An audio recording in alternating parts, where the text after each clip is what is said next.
Hello, ladies and gentlemen. My name is Kaka Jonito, and welcome to this awesome and beautiful casting, whereby today I'm going to talk to you guys concerning the medical appointment at the US Embassy.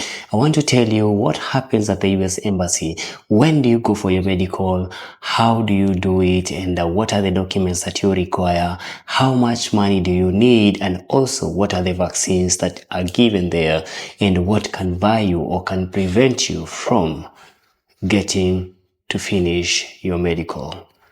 This is your boy Kaka Jonito. Kindly consider subscribing to this channel. Karibuni sana. So first and foremost, the most important information that you need to know when we are starting with the medical appointment, you need to know that after you have received your 2NL, which is the second letter or the second notification letter, that's when now you are supposed to schedule for your medical appointment. And remember, you're supposed to schedule it 7 to 10 days before your interview so that you'll be having your details or your documents with you or your medical results with you as you go for your interview. And also remember that the medical appointment is only done in the US based hospital or in the US based organization. For instance, people in Kenya, they do it at IOM. That's where you do your medicals.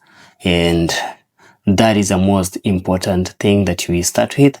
So on the second part of it is, what do you go with or what do you bring at your medical appointment? What are the documents that you are supposed to come with at the medical appointment? One, you're supposed to come with your passport, and with your passport you're also supposed to take two photo passports. So when I'm talking about a passport, I'm talking about the traveling document, and also you're supposed to take 2 to 4 passport photos. That is the recent ones to come with at the appointment.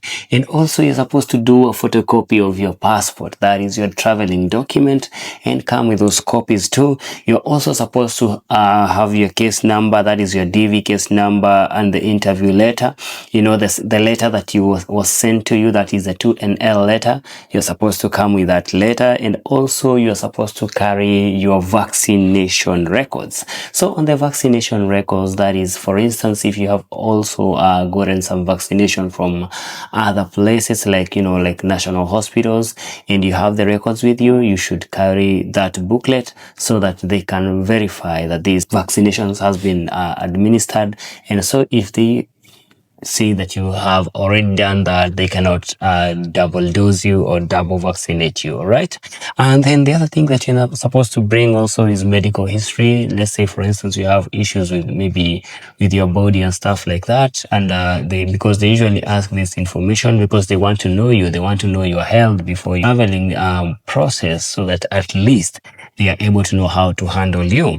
So also, if you need prescription glasses, you're supposed to carry them, because again, you will not be able to see stuff. Then the last thing that you're supposed to do is that you're supposed to carry money. That is the fees. So carry the money when you're going there, because remember, at the embassy or at the medical appointment, they usually accept money, that is cash, and they also accept transfers for money. So just carry your card or carry your money, and that is how you're going to pay for your medicals. All right. One thing that I'll tell you is that maybe, for instance, if you don't have any medical, documentation or any medical records, don't panic, because the doctor will be there. He will check you up, and they will also minister to you the vaccines. And some of these vaccines that I want to mention to you, the vaccines include MMR, that is measles, mumps, and rubella. So that is one vaccine that you're going to receive. Then the number 2 vaccine is what we call Tdap. That is tetanus, diphtheria, toxoid with pertussis. That is what we call the whooping cough, okay? And then the number 3 is hepatitis B. Hepatitis B is another vaccine that you're going to receive. These are must receive vaccines. And then there are some of them that you might receive or you might not. This is conditional, such as influenza and varicella. For influenza, this goes with the flu, and the varicella is for the chicken pox, all right? So again, there's some that we call like the yellow fever and COVID-19. Right now, COVID-19 is not important, so you're not required to have it. the certificate. And for the yellow fever, not unless you're coming from a country that has yellow fever, then you're not required to do that. Okay, thank you guys.